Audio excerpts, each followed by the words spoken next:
মায়ের খেদমত করতে হবে,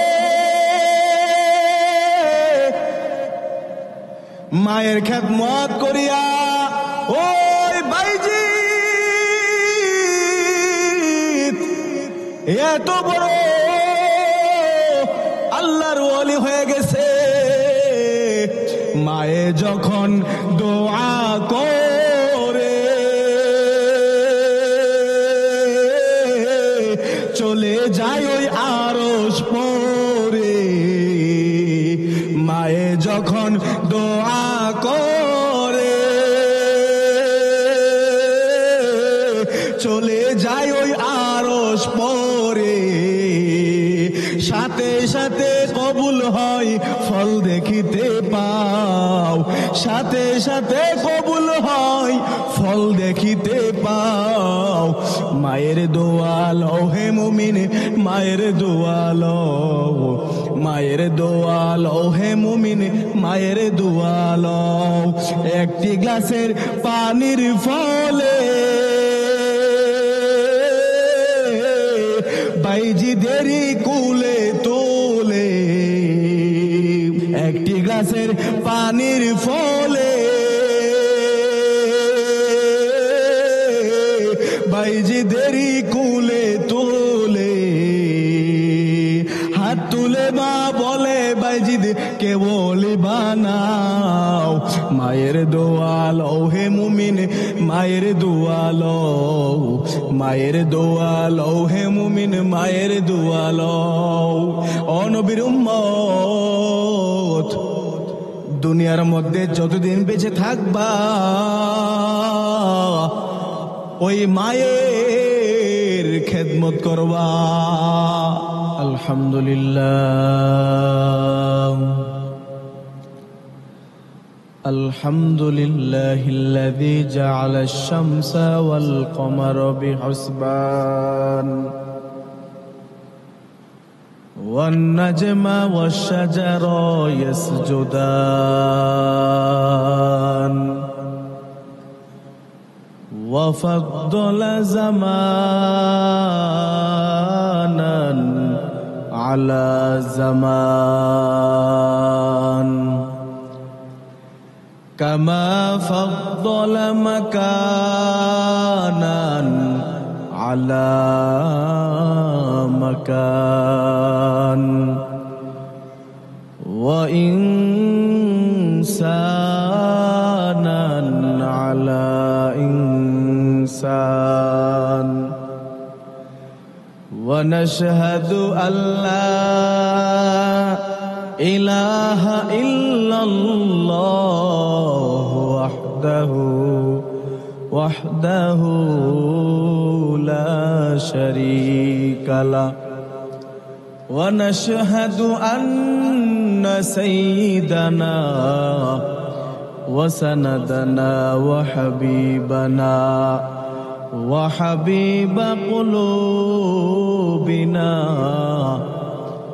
ومولانا محمدا عبده ورسوله الذي أرسله الله تعالى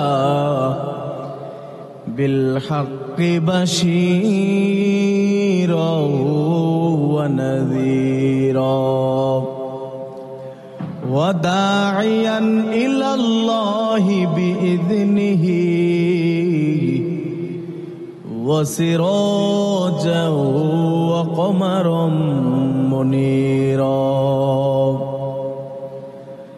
أما بعد فأعوذ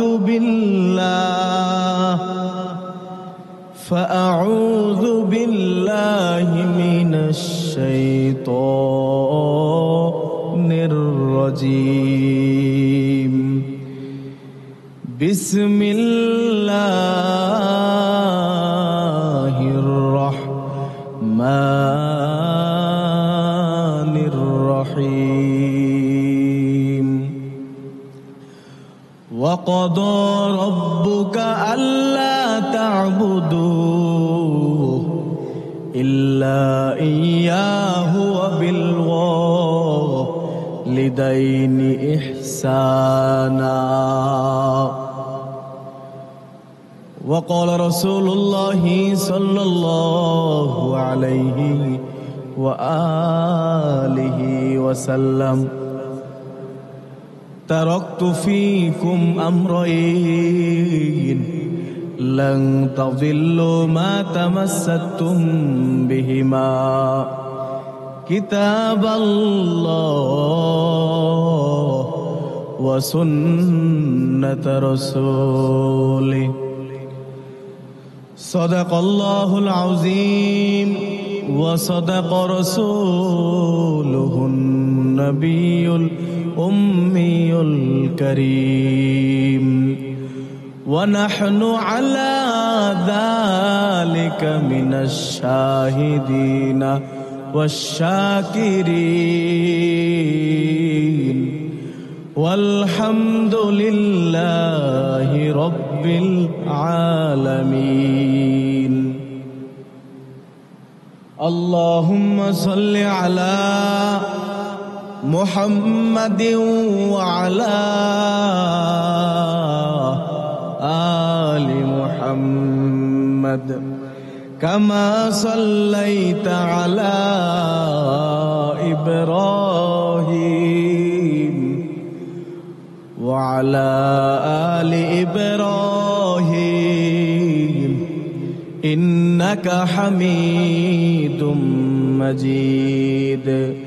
اللهم بارك على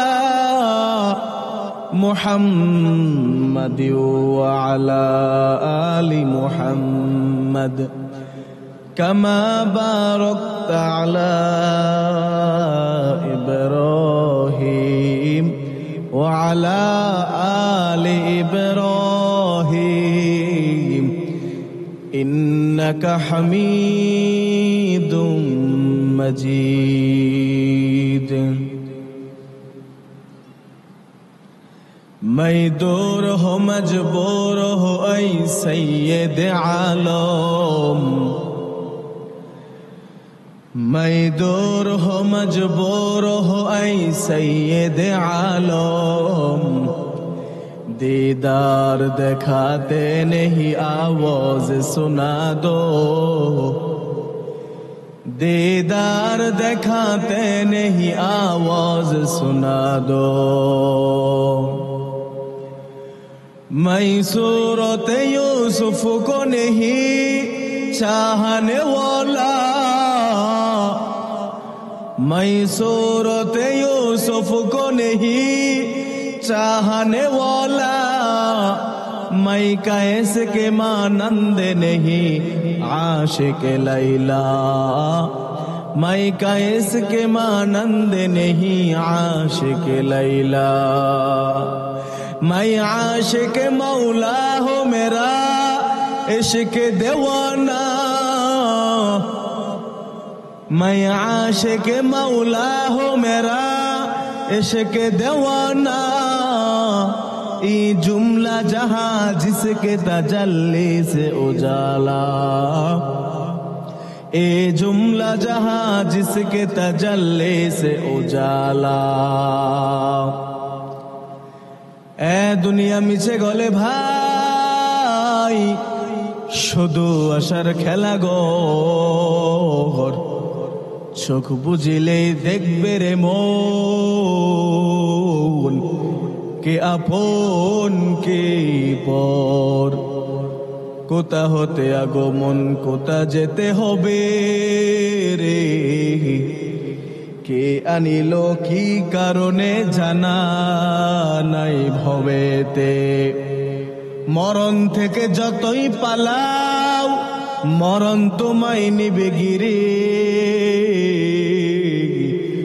যদিও সুদূর আকাশ প্রাণে লোকাও সেথায় লাগিয়ে সিঁড়ি। নদী পথে নৌকা চালাও ও মাঝি ভাই, বেলা ডুবার আগে আমি ওপার উড়তে চাই। ডুবে গেলে বেলার আর ওঠে না, ভেঙ্গে গেলে মেলার আর জমে না। নদীর কুলো ভাঙ্গে অপর ঘরে, এই তো নদীর খেলা। সকাল বেলার দনির তুই ফকির সন্ধ্যাবেলা। আলহামদুলিল্লাহ, মহান পাক রব্বুল আলামিনের দরবারে লাখ কোটি শুকর, যে মহান মালিক আল্লাহ তাআলা মেহেরবানি করে জান্নাতি বাগানে আসার তৌফিক দান করেছেন। মালিকের প্রতি রাজি খুশি হয়ে উচ্চ আওয়াজে যে নিয়ামত দান করেছেন, সেই নিয়ামতের শুকর আদায়ার্থে সকলে মহাব্বতে পড়ি, অন্তর থেকে আল্লাহর প্রতি রাজি খুশি হয়ে ইমানি কণ্ঠ দিয়ে জুড়ে বলে আলহামদুলিল্লাহ। মুহতারাম হাজিরিন, আমি যে আয়াতে কারিমা তেলাওয়াত করেছি, আল্লাহ তাআলা বলেন ওয়াকাদা রাব্বুকা আল্লা তা'বুদু ইল্লা ইয়াহু ওয়া বিল ওয়ালিদাইনি ইহসানা। দয়াময় আল্লাহ রব মালিক বলেন যে বান্দা, তুমি একমাত্র আমি রবের ইবাদত করবা। কার ইবাদত? মহান পাক রব্বুল আলামিনের। একমাত্র আল্লাহর ইবাদত করতে হবে। আল্লাহ তাআলা বলেন ইবাদতের মধ্যে তুমি শিরিক করিও না। আমার একমাত্র আমার ইবাদত করার উদ্দেশ্য হলো আমার ইবাদতের মধ্যে অন্য কাউকে শরীক করতে পারবা না। এবং আল্লাহ তাআলা শেষের দিকে বলেন আল্লাহ তা'বুদু ইল্লা ইয়াহু ওয়া বিল ওয়ালিদাইনি ইহসানা। তোমরা তোমাদের মা বাবার সাথে, পিতা মাতার সাথে ভালো ব্যবহার করো, সুন্দর আচরণ করো, ভদ্রতা বজায় রেখে তারপর কথা বলো। মা বাবার সাথে ধমক দিয়ে কথা বলিও না। আল্লাহ তাআলা অন্য এক আয়াতে বলেন ইম্মা ইয়াবলুগান্না ইনদাকাল কিবারু আহাদুহুমা আও কিলাহুমা ফালা তাকুল লাহুমা উফফিউ ওয়ালা তানহারহুমা ওয়া কুল লাহুমা কওলান কারীমা। মা বাবার সাথে এমন আচরণ করো, মা বাবার সাথে, মা বাবা যেন উফ শব্দটা পর্যন্ত তুমি বান্দার প্রতি, সন্তানের প্রতি বেরাজ হয়ে উফ শব্দটা না বলতে পারো। কিংবা তুমি এমন মা বাবার খেদমত করো যাতে করে তুমি উফ শব্দটা না বলো আমার মা বাবার প্রতি। খেদমত করার কারণে যদি তুমি বেরাজ হয়ে যাও, তাহলে আল্লাহর পয়গাম্বর বলেন হে উম্মত শুনে রাখো, তোমার ঘরের মধ্যে যদি মা বাবা বৃদ্ধ অবস্থায় পাও, তাহলে মনে রাখবা তোমার ঘরের মধ্যে জান্নাত হয়ে গেছে। জোরে বলেন সুবহানাল্লাহ। তুমি তোমার মার খেদমত করবা, তুমি জান্নাতি। তুমি তোমার মাকে পাইলা, বাবাকে পাইলা, কিন্তু খেদমত করলা না, দূর দূর দূর করে তাড়ায় দিলা, বৃদ্ধাশ্রমে দিয়া দিলা, মনে রেখো তুমি দুনিয়া থেকে জাহান্নাম টিকেট কামাই করিয়া তারপর কবরে গেলা। এজন্য মূলত উদ্দেশ্য হলো যে মা বাবার খেদমত করতে হবে। মা বাবার খেদমত যদি আমি আর তুমি করতে পারি, মায়ার নবী রহমাতুল লিল আলামিন জানায় দেহে উম্মত, মা বাবা যেন উফ শব্দটা তুমি সন্তানের মুখ দিয়ে না বের হয়, মা বাবার খেদমত তুমি করো। মায়ের খেদমত করতে হবে, মায়ের খেদমত করিয়া ওই বাইজি এত বড় আল্লাহর ওলি হয়ে গেছে। বাইজিৎ কেমন বড় আল্লাহর ওলি জানো?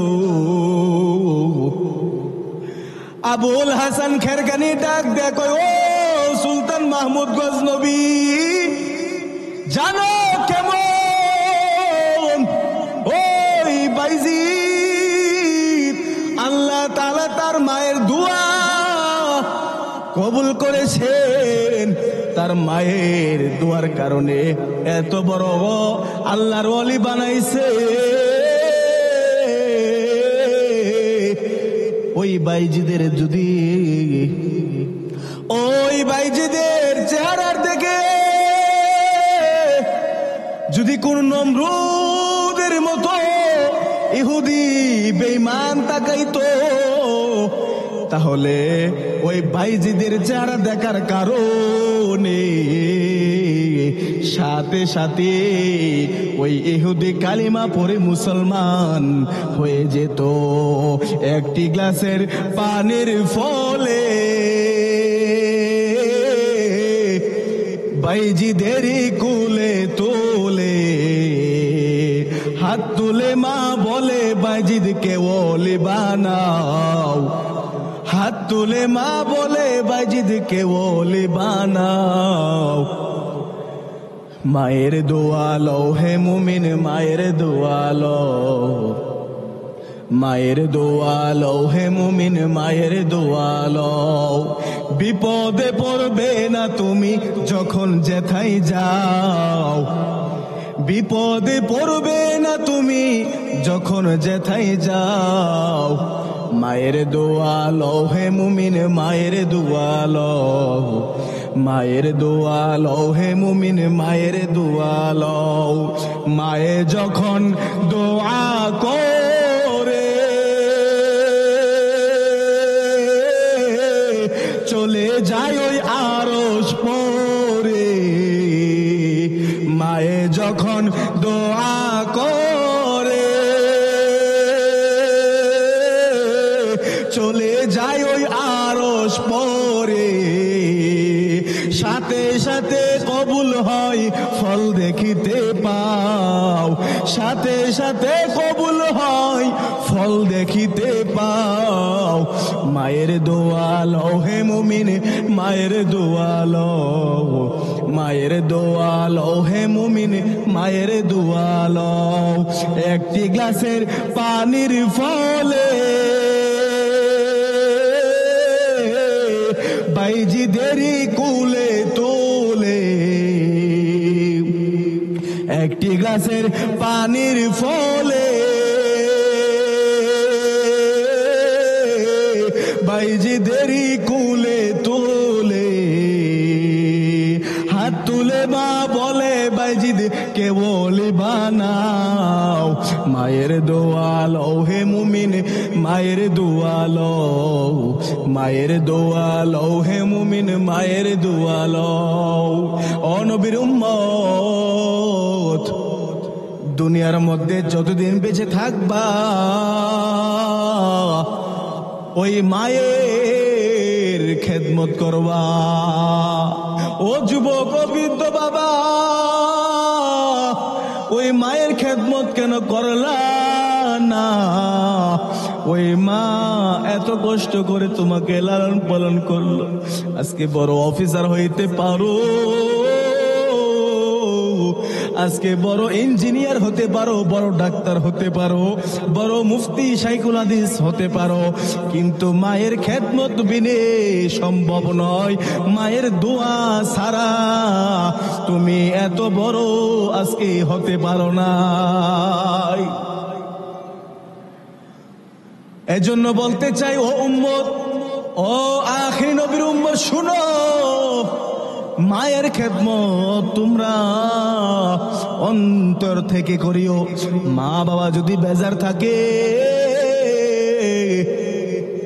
আলকামা রাদিয়াল্লাহু তাআলা আনহুর মতো তোমার জবান দিয়া কালিমা বের হতে চাইবে না। সাহাবায়ে কেরাম হযরতে আলকামা রাদিয়াল্লাহু তাআলা আনহু মৃত্যুর সাকরাত শুরু হয়ে গেছে, কিন্তু জবান দিয়া কালিমা বের হয় না, জবান দিয়া কালিমা বের হয় না। মায়ার নবী রাহমাতুল লিল আলামিনের দরবারে এই আওয়াজ চলে গেল, পয়গম্বর আপনার প্রিয় সাহাবী আলকামার জবান দিয়া কালিমা বের হয় না। মায়ার নবী রাহমাতুল লিল আলামিন সাহাবীর বাড়িতে গিয়া হাজির হইলেন। সাহাবীকে ডাক দিয়ে কয়, সাহাবী শুনো, বলো তোমার মা বাবা কেউ জীবিত আছে নাকি? সাহাবী ডাক দেয়, কই আমার বাবা নাই, আমার মা জীবিত আছে। সাহাবায়ে কেরাম ছুটে গেলেন তার মায়ের কাছে, তার মাকে নবীজির কাছে, নবীজির সামনে আনা হলো। আইনা ডাক দেয়া বলে, ও আলকামার মা, বলো তোমার সন্তান কেমন আচরণ করতো, তোমার সাথে কেমন ব্যবহার করতো। আলকামার মা ডাক দেয়, কই ও পয়গম্বর, আমার আলকামার নামাজ ঠিক আছে, রোজা ঠিক আছে, সব ঠিক আছে, কোনো কিছুই অভাব নাই, কিন্তু আমি মার সাথে তার ব্যবহার ঠিক করে নাই, আমি মা তার প্রতি বেজার। মায়ার নবী রহমাতুল লিল আলামিন ডাক দেয়া কয়, ও আলকামার মা, শুনো, আজকে যদি তুমি তোমার সন্তানকে মাফ না করে দেও, তাহলে তোমার ছেলে কালিমা ছাড়াই দুনিয়া থেকে বিদায় নিবে, আর যে বান্দা বান্দি কালিমা ছাড়া বিদায় হয়ে যাবে, ওই বান্দা বান্দি দুনিয়া থেকে জাহান্নামী হয়ে গেল। মায়ার নবী রহমাতুল লিল আলামিন ডাক দিয়া কয়, ও সাহাবায়ে কেরাম শোনো, যাও যাও তোমরা কিছু লাকড়ি নিয়ে আসো। মায়ার নবীর কথা শোনার পর সাহাবায়ে কেরাম লাকড়ি নিয়ে আসলো। আয়েশা বলে, এ লাকড়ির মধ্যে আগুন ধরাও, ধরায়া আলকামাকে জীবিত ওই আগুনের মধ্যে ফেলে দেও। মায়ার নবী রহমাতুল লিল আলামিন যখন এই কথা বললেন, আলকামার মা ডাক দেয়, কই ও পয়গম্বর,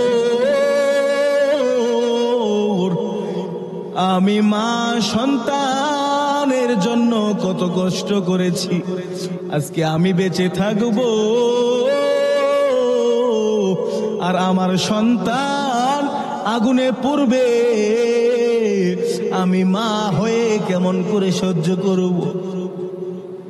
যেই সন্তানের জন্য এত কষ্ট, এত ত্যাগ স্বীকার করলাম, ও পয়গম্বর, নিজে না খেয়ে সন্তানকে খাওয়াইলাম, নিজে ভালো পোশাক না পরিধান করিয়া আমার সন্তানকে করাইলাম, আজকে আমার সন্তান আগুনে পড়বে, আমি মা হয়ে কেমন করে সহ্য করবে?